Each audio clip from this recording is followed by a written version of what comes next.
Hello everyone, this side CS Ishan Gupta और आप देख रहे हैं हमारा यूट्यूब चैनल आईवी लीगल।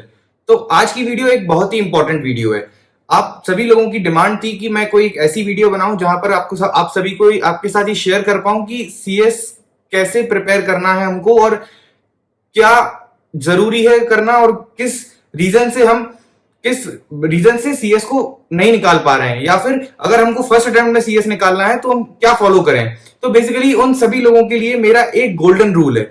आज की वीडियो में मैं आपको ये बताने वाला हूं कि गोल्डन रूल वो क्या है जिससे आप फर्स्ट अटेम्प्ट में अपना सीएस निकाल सकते हैं। जी हाँ, आप फर्स्ट अटेम्प्ट में अपना सीएस निकाल सकते हैं।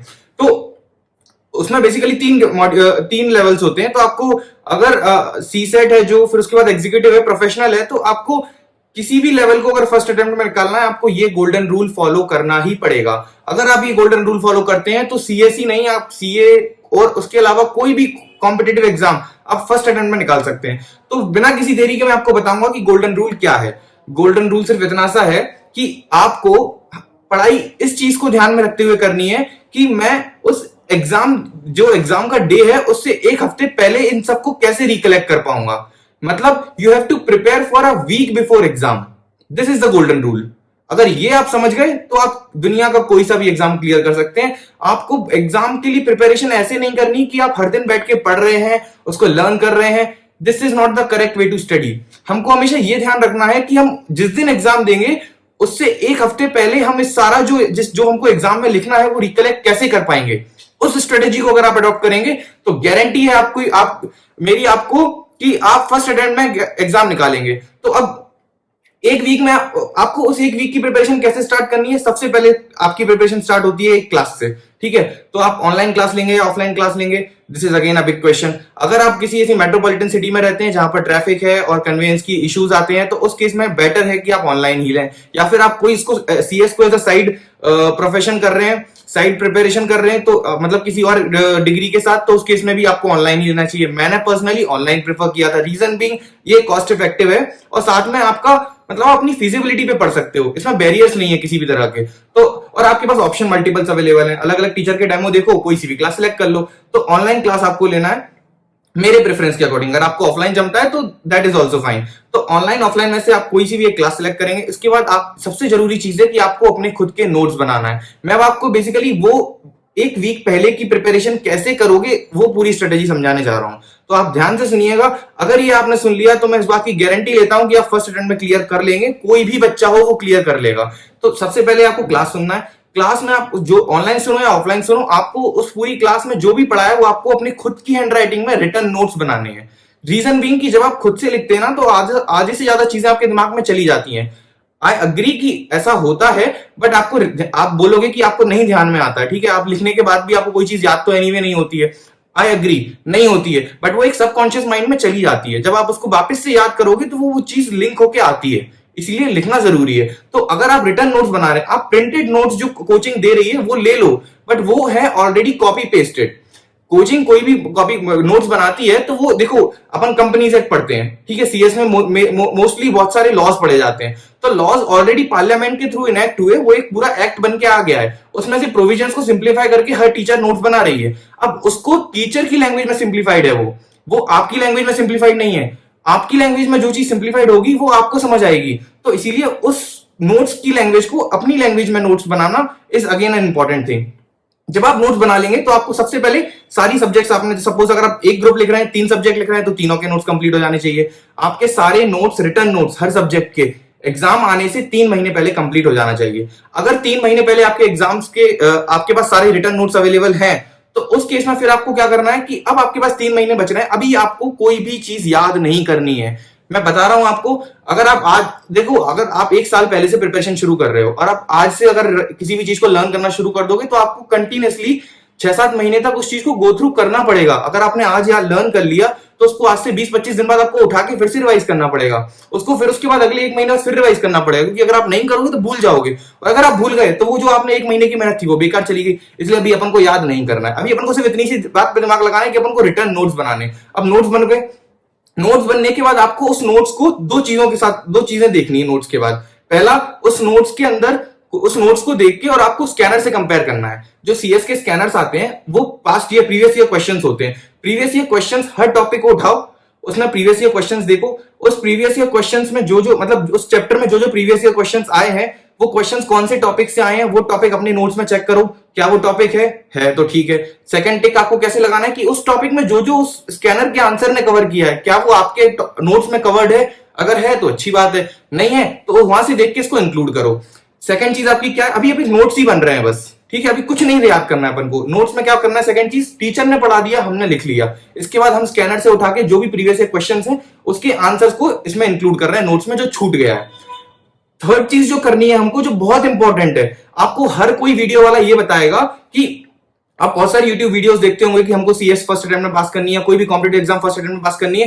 तो इंडिया में ये मैंने मोस्टली चीज कॉमन देखी है हर बच्चे में कि वो अगर कॉम्पिटिटिव एग्जाम्स में उसको आंसर आता है बट क्वेश्चन की फ्रेमिंग कुछ इस तरह होती है कि वो आंसर नहीं लिख पाता। तो उसका सबसे अच्छा सॉल्यूशन क्या है कि जो आंसर स्कैनर में लिखा हुआ है वो तुम्हारे नोट्स में होगा, गारंटीड होगा, लेकिन उसका जो क्वेश्चन है जो स्कैनर में लिखा हुआ है वो क्वेश्चन पढ़ के आप वो आंसर लिंक नहीं कर पा रहे होगे। तो अब वो आप कैसे लिंक करोगे, वो क्वेश्चन आप अपने नोट्स में जाके वहां लिख दोगे कि अगर ऐसा क्वेश्चन पूछा जाए तो मुझे इस टाइप का आंसर फ्रेम करके देना है। तो इससे क्या होगा ना कि आप धीरे धीरे करके आप समझने लग जाओगे कि इस टाइप का क्वेश्चन पूछते हैं तो ऐसा आंसर बनाना पड़ता है। पहला डेवलपमेंट ये हो गया। दूसरा कि आपको नोट्स आपके कुछ इस तरह प्रिपेयर हो गए कि आपको किसी भी तरह का सरप्राइज नहीं मिलेगा एग्जाम में। अगर एग्जाम में क्वेश्चन आता है कि मतलब बोल देते हैं कि directors liabilities are subjected to certain exceptions. अब कमेंट, अब यहां पर डायरेक्टर्स की जो लायबिलिटी है कंपनी में वो ऑफिसर इन डिफॉल्ट होगा तब लायबल होगा। अगर वो ये प्रूव कर देता है कि वो ऑफिसर इन डिफॉल्ट नहीं था या उसने उसके नेग्लिजेंस से नहीं हुआ तो वो लायबल नहीं होगा। तो ये सारी चीजें आपको लिखनी है। ये कैसे पता लगेगा, जब आप उस टाइप के क्वेश्चंस पढ़ पाओगे। तो अगर स्कैनर में लिखा हुआ है कि हाँ कमेंट सेक्शन में कि ये कि ऐसा ऐसा लाइन आएगा तो उसमें कमेंट लिखा हुआ है मतलब ये सब इंक्लूड करना है, वही सेम अपनी नोट्स में इनकॉर्पोरेट कर दो कि अगर ऐसा ऐसा लाइन लिखेंगे और ऐसा क्वेश्चन आया तो मुझे ये सारा इंक्लूड करना है। अगर आपने ये सारा कर लिया तो एक सबसे बड़ी चीज क्या होगी कि एग्जाम में आपको झटका नहीं लगेगा, आप सरप्राइज नहीं रहोगे किसी भी क्वेश्चन को लेके कि ये कैसे आ गया या इस क्वेश्चन में मैं क्या लिखूं, क्योंकि आप ऑलरेडी प्रिपेयर्ड हो। और एक पैटर्न इंस्टीट्यूट का सेट होता है, कोई भी एग्जाम हो उसका एक पैटर्न सेट होता है। तो आप इंस्टीट्यूट का अगर प्रीवियस ईयर क्वेश्चन से अगर आप प्रिपेयर्ड हो तो मतलब आप उनकी थिंकिंग से प्रिपेयर्ड हो। अब वो उसी सेम थिंकिंग के साथ अगला पेपर बनाएंगे और उसमें आप डेफिनेटली आप आंसर कर पाओगे क्वेश्चंस को। तो दूसरी चीज ये हो गई, आपने नोट्स में क्वेश्चंस का और आंसर्स का स्कैनर से देख के इनकॉर्पोरेट कर लिया। अब जो लास्ट चीज है वो सबसे इंपॉर्टेंट है। सीएस में या सीए में मोस्टली सबसे ज्यादा अच्छी चीज ये होती है कि जब आप कोई भी एक्ट पढ़ रहे हो ना तो उसी एक्ट का कुछ ना कुछ पार्ट दूसरे सब्जेक्ट में रिलेट करता है। तो अगर वो आपने यहां पर पढ़ लिया है तो एक जगह पढ़ लिया, उसको आप वहां पर मतलब आप रेफर कर दो कि मैंने ये चीज वहां पर पढ़ी हुई है, ये वहां से उठानी है। तो basically you have to cut short the notes. अब आपको नोट्स आपके मान लो 100 पेज का एक सब्जेक्ट बनता है, अराउंड 100 से 120 पेज का एक सब्जेक्ट के नोट्स बनते हैं। आपको इसको 60 से 70 पे लेके आना है सबसे पहले। वो कैसे लाओगे कि आपको अगर पूरा एक पैराग्राफ लिखा हुआ है आप साइड में उसको काट के 3 पॉइंट में बना दोगे कि ये टर्म है, ये टर्म है, ये टर्म है, मेन 3 टर्म्स। क्योंकि आप याद कैसे करोगे उस दिन, जिस दिन जब एग्जाम से 1 हफ्ते पहले या उसके 3 महीने पहले आप कैसे याद करोगे, तो उसको कट शॉर्ट करना पड़ेगा।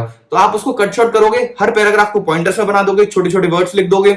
अगर कोई ज्यादा लंबा बड़ा पैराग्राफ है या डिफरेंशिएशन है तो उसको आप निमोनिक्स दे दोगे अलग अलग, जैसे मोस्टली सीएस में होता है कि एडवांटेजेस, डिसएडवांटेजेस और ये सब चीजें होती हैं, तो आपको उसमें निमोनिक्स देने हैं।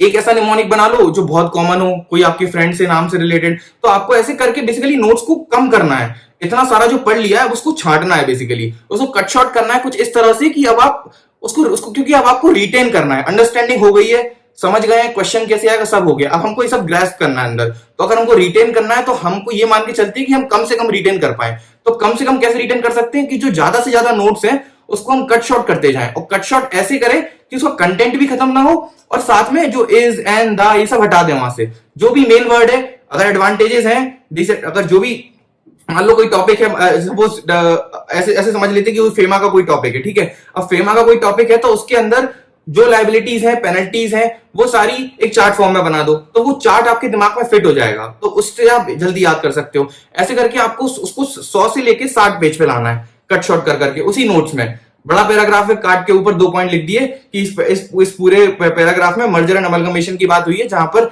एडवांटेज में 2 एडवांटेज याद रखने। पहला कि अगर मर्जर अमलगमेशन होगा तो हमारा कॉस्ट एफिशिएंट हो जाएगी कंपनी, और दूसरा कि वो उसका डाइवर्सिफिकेशन हो जाएगा।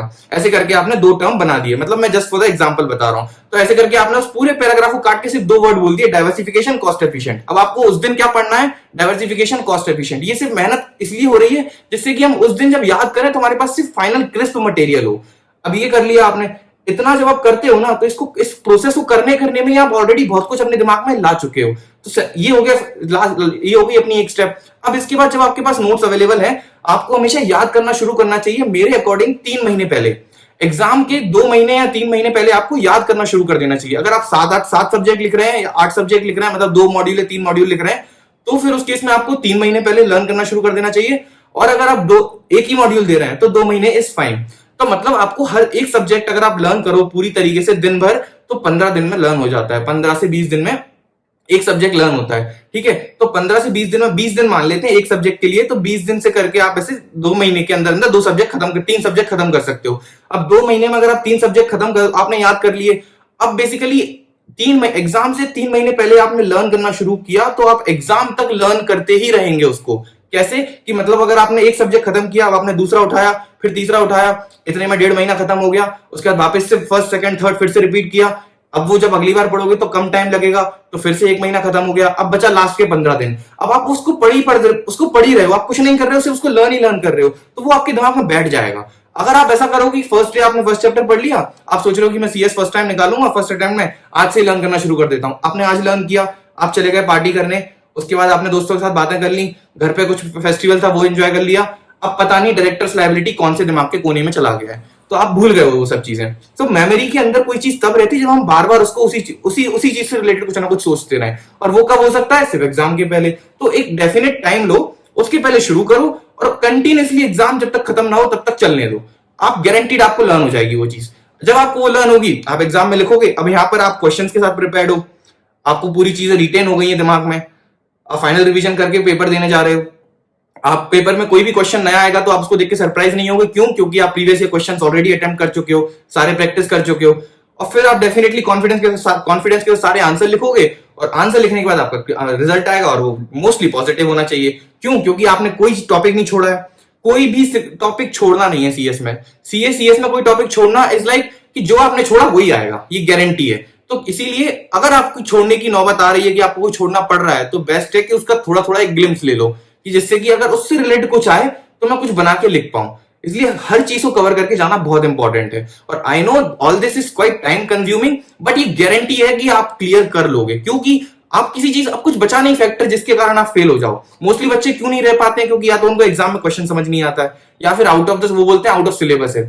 Question paper out of syllabus आता है, क्यों? क्योंकि वो हमेशा 20 से 25 नंबर का पेपर ऐसा देते हैं जो एक बियॉन्ड द मतलब एक नॉर्मल इंसान नहीं कर पाएगा। जो एक्सपीरियंस्ड है और जो उसमें प्रैक्टिस कर रहा है वो कुछ कर सकता है, या उसके पास कोई एडिशनल नॉलेज है तो वो दे सकता है वो आंसर। तो इसीलिए अगर वो 80 ही बचे हैं, उसमें भी अगर हम खुद से कुछ छोड़ के चले जाएं तो वो 60 बचता है, और 60 में से अगर आपको 30-40 नंबर आ रहे हैं तो आप पास नहीं कर पाओगे। इसलिए पहला रूल ये है कि आप कुछ नहीं छोड़ना, क्योंकि अगर आप कुछ नहीं छोड़ोगे तो आप 80 के अंदर फॉल करोगे, फिर आप उसमें 60 ला पाओगे, और जब 3 सब्जेक्ट में 60 लाओगे तो आप जाके 180 तक क्रॉस करोगे और आप पास हो पाओगे उस ग्रुप में। तो इसीलिए कुछ नहीं छोड़ना है, that is very important. 100% coverage, सब चीज थोड़ी थोड़ी आना चाहिए। सारे नोट्स बनाओ, नोट्स बना के इसको कट शॉर्ट करो। स्कैनर गारंटीड सॉल्व करना है, उसके स्कैनर के क्वेश्चंस और आंसर्स को अपने नोट्स में इनकॉर्पोरेट करना है, कि ऐसा क्वेश्चन पूछेंगे तो ये पार्ट इंक्लूड करना है, ऐसा पूछेंगे तो ये इंक्लूड करना है। तो वो हो गया, और उसके बाद आप लर्न करना शुरू करेंगे 3 से 4 महीने पहले। और लर्न करने से, जब जिस दिन आपने शुरू किया उस दिन के बाद से आपको सिर्फ लर्न ही लर्न करना है।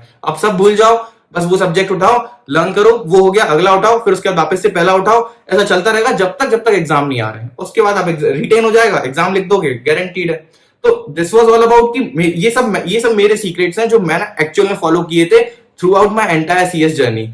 मैंने, और इनफैक्ट मेरा तो एलएलबी भी था, मैं साथ में एलएलबी भी कर रहा था, तो it was quite hectic, but again I manage to do it. Reason being कि मैंने एक स्ट्रेटेजी अपनाई कि प्रॉपर तरीके से करो हर चीज। हमेशा मेक श्योर कि उस एग्जाम के 1 हफ्ते पहले आप कितना क्रिस्प मटेरियल पढ़ेंगे और आपको ज्यादा से ज्यादा रिटेन हो पाएगा। अगर आपने वो कर लिया तो that is the golden rule to clear any exam, because जो भी कंफ्यूजन आता है वो एग्जाम के 1 हफ्ते पहले आता है। तो इसलिए हमको प्रिपेयर होना है उस 1 हफ्ते पहले, उस 1 हफ्ते के लिए। उस 7 दिन में मैं 7 पेपर को कैसे रिकॉल करूं, ठीक है, वो कैसे होगा? 100 पेज के नोट्स हैं, 60 हो गए, 60 के बाद 40 हो गए, 40 के बाद 20 हो गए, और फाइनली मेरे पास 10-15 पेज का एक क्रिस्प मटेरियल बचेगा जो मुझे देखना है बस, और वो एक दिन में खत्म हो जाएगा। ये कैसे होगा? 3-4 बार के लर्निंग प्रोसेस से। और वो लर्निंग प्रोसेस कब शुरू करेंगे हम? एग्जाम से 3-4 महीने पहले। क्यों? क्योंकि वो लर्निंग से ही, क्योंकि उस समय हम कंफ्यूज नहीं होंगे और हमारा माइंड कहीं नहीं जाएगा, सिर्फ उस सब्जेक्ट से कोई जुड़ा, उस सब्जेक्ट के पास ही जुड़ा रहेगा और उस सब्जेक्ट के अंदर ही हमारा दिमाग घुसा रहेगा। तो हमको बार बार यही सोचने में आएगा कि हाँ वो टॉपिक था, वो टॉपिक था। तो बेसिकली वो हेल्प करता है रिटेंशन में, और इसीलिए इस तरीके से आप इजीली क्लियर कर लेंगे। तो this was entire my secret of how I cleared CS in first attempt. अब हम लेंगे हमारी अगली वीडियो में, ऐसे ही मैं कुछ टिप्स एंड ट्रिक्स अपलोड करता रहता हूं हमारे यूट्यूब चैनल IB लीगल पे। अगर आपको ये वीडियो पसंद आई है तो don't forget to subscribe our channel and hit the bell icon for regular updates. Also do like our videos and visit our channel. We also upload certain videos with regards to law, evidence act and other videos which would definitely help in clearing CS or CA or any other competitive exam. Till the time, bye bye, take care, thank you.